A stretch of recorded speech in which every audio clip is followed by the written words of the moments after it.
اب میں آپ کو کچھ بہت خوبصورت حدیث سناؤں گا. دیکھیں پروفٹ صلی اللہ علیہ وسلم نے اس حدیث میں 3 چیزیں مینشن کی ہیں. ایک یہ فیکٹ کہ ڈیتھ آ کر رہے گی اور کوئی بھی انسان ڈیتھ کے احاطے سے نہیں نکل سکتا.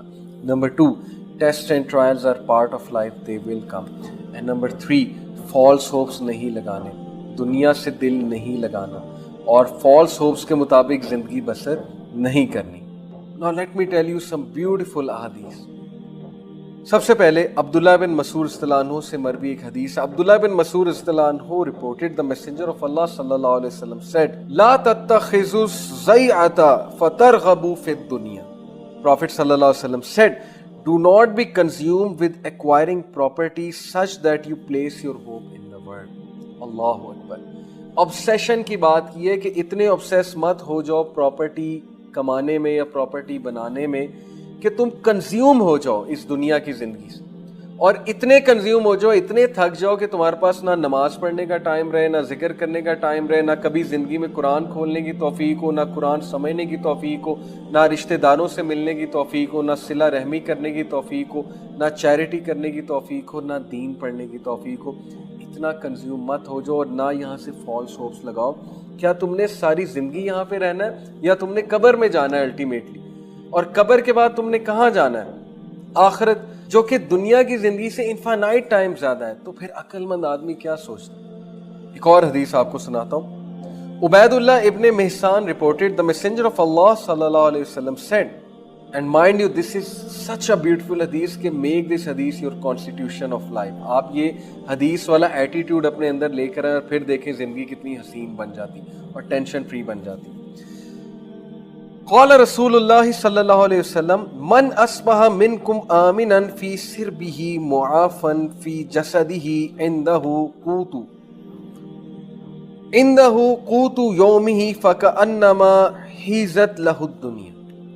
The messenger of Allah صلی اللہ علیہ وسلم said, whoever among you wakes up secure in his property, healthy in his body, and he has his food for the day, it is as if he were given the entire world.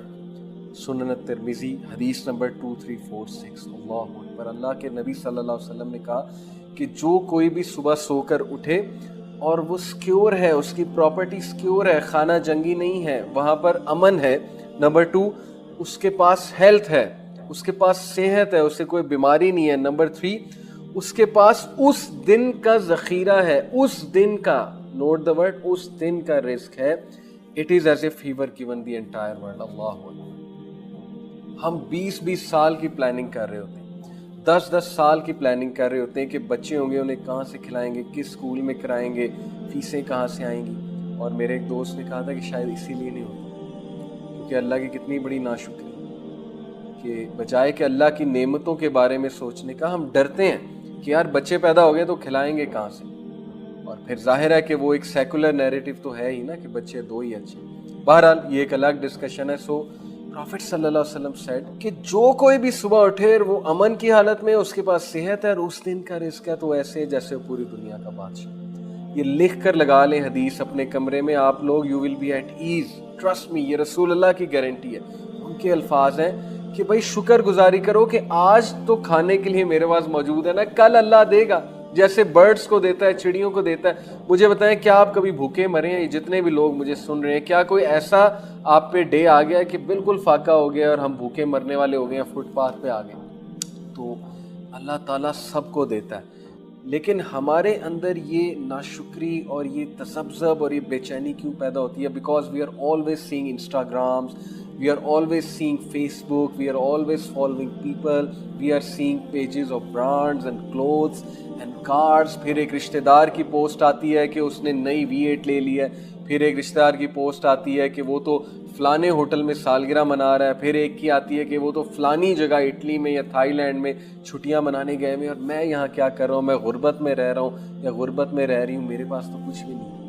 اور پھر کمپیریزنز ہوتے ہیں, اس کا خامد تو یہ کرتا ہے, اس کی وائف تو یہ کرتی ہے, اس کے سسرال والے نے تو یہ گفٹ دیا, اس کے ابو نے تو یہ کیا اور اس نے یہ کیا اور وہ کیا. And this messes up our life, such a depress life, اتنی ہولو لائف, دوسروں کے ساتھ کمپیریزن اور اللہ کا شکر نہ کرنا اور دوسروں کے گھر دیکھ دیکھ کے, گاڑیاں دیکھ کے کمپیریزنز کرتے پھرنا. we should thank Allah کہ ہمارے پاس اس دن کا رزق تو ایٹ لیسٹ موجود ہے.